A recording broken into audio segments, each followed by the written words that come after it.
Halo para bendahara dan kepala sekolah hebat di seluruh Indonesia. Selamat datang. Seperti biasa ya, tahun baru itu seringkali datang dengan aturan main yang baru juga. Nah, hari ini kita akan bedah tuntas panduan terbaru kita yaitu Permendikdasmen nomor 8 tahun 2026 tentang Dana Bantuan Operasional Satuan Pendidikan atau yang lebih akrab kita sebut Dana BOSPE. Peraturan baru kadang bikin pusing ya kan? Banyak banget pasalnya.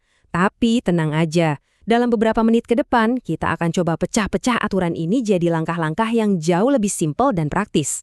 Tujuannya, supaya Bapak dan Ibu bisa mengelola dana BOSP tahun ini dengan lebih pede dan tanpa was-was. Oke, ini dia agenda kita. Kita bakal bahas 5 hal penting. Pertama, aturan main dasarnya. Kedua, siapa aja sih yang berhak dapat? Ketiga, kita kenalan sama 3 jenis dananya. Keempat, yang paling penting, gimana cara alokasi dan pakainya. Dan terakhir soal wajib lapor dan apa aja yang dilarang. Yuk kita mulai? Oke, kita masuk bagian pertama, aturan main dana BOSP 2026. Kita mulai dari fondasinya dulu ya, yaitu apa sih sebenarnya dana BOSP itu dan apa prinsip-prinsip yang harus kita pegang dalam mengelolanya. Ini penting banget karena ini jadi dasar dari semua keputusan kita nanti. Kalau mau disederhanakan, dana BOSP itu adalah bantuan dari pemerintah untuk biaya operasional sekolah. Nah, kata kuncinya di sini adalah non-personalia. Artinya apa? Artinya, dana ini dipakai buat mendukung kegiatan belajar mengajar, administrasi, pemeliharaan ringan, bukan untuk gaji pokok ASN atau bangun gedung baru dari nol ya. Nah, kelima prinsip ini ibaratnya kompas kita dalam mengelola dana. Fleksibel, artinya sekolah punya keleluasaan untuk menentukan kebutuhannya. Efektif dan efisien, artinya setiap rupiah yang keluar harus memberikan dampak maksimal buat siswa. Dan yang paling penting, akuntabel serta transparan, karena ini kan uang publik, jadi pengelolaannya harus bisa dipertanggungjawabkan. Oke, kita lanjut ke bagian kedua. Pertanyaan dasarnya, sekolah mana aja sih yang berhak menerima dana ini? Yuk, kita lihat rinciannya biar lebih jelas. Seperti yang bisa kita lihat bareng-bareng di tabel ini, penerima dana itu dibagi jadi 3 kelompok besar. Ada BOP PAUD untuk teman-teman di TK dan kelompok bermain, lalu ada dana BOS yang udah kita kenal baik untuk jenjang SD sampai SLB, dan yang ketiga, ada BOP kesetaraan untuk program paket A, B, dan C. Coba dicek sekolah Bapak Ibu masuk kategori yang mana.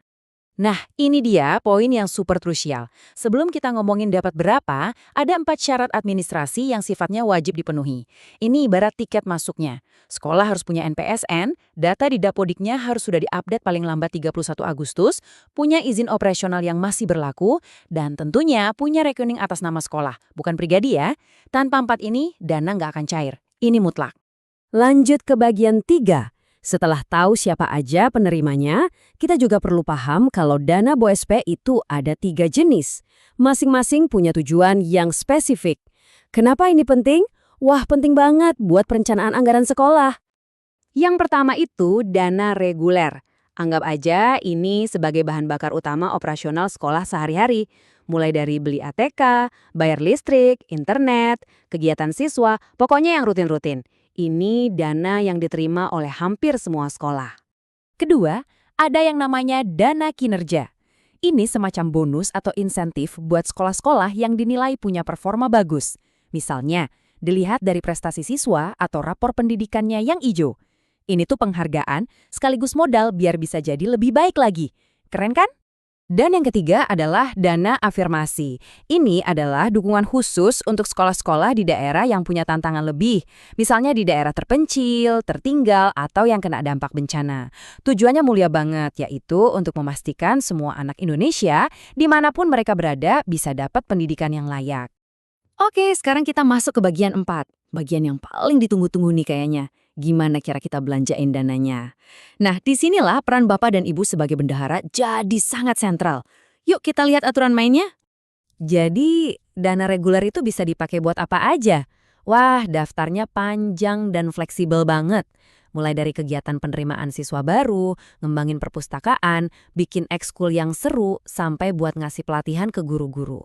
Ini bukti nyata dari prinsip fleksibilitas yang kita bahas di awal tadi. Nah, tolong perhatikan angka ini baik-baik.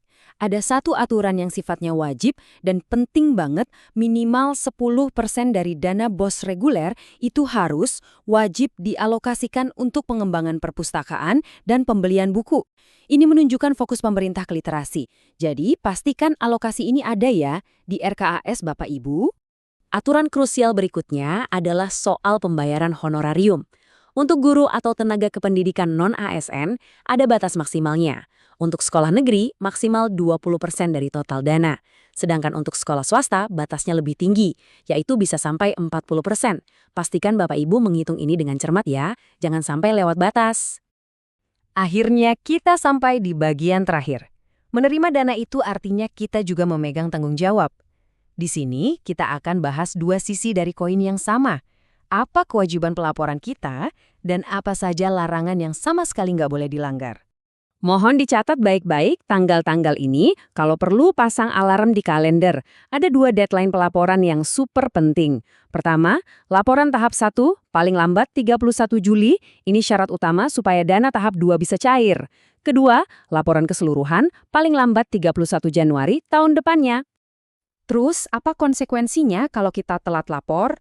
Sayang banget, dana yang akan diterima berikutnya bakal kena sanksi pemotongan antara 2–4%. Jadi, disiplin waktu itu kunci supaya dana yang diterima sekolah tetap utuh. Terakhir, ini adalah daftar haramnya, hal-hal yang dilarang keras. Jangan pernah transfer dana ke rekening pribadi, jangan dipinjamkan atau dipakai buat beli software pelaporan. Ingat juga, dana ini bukan untuk membangun gedung baru ya, tapi untuk operasional.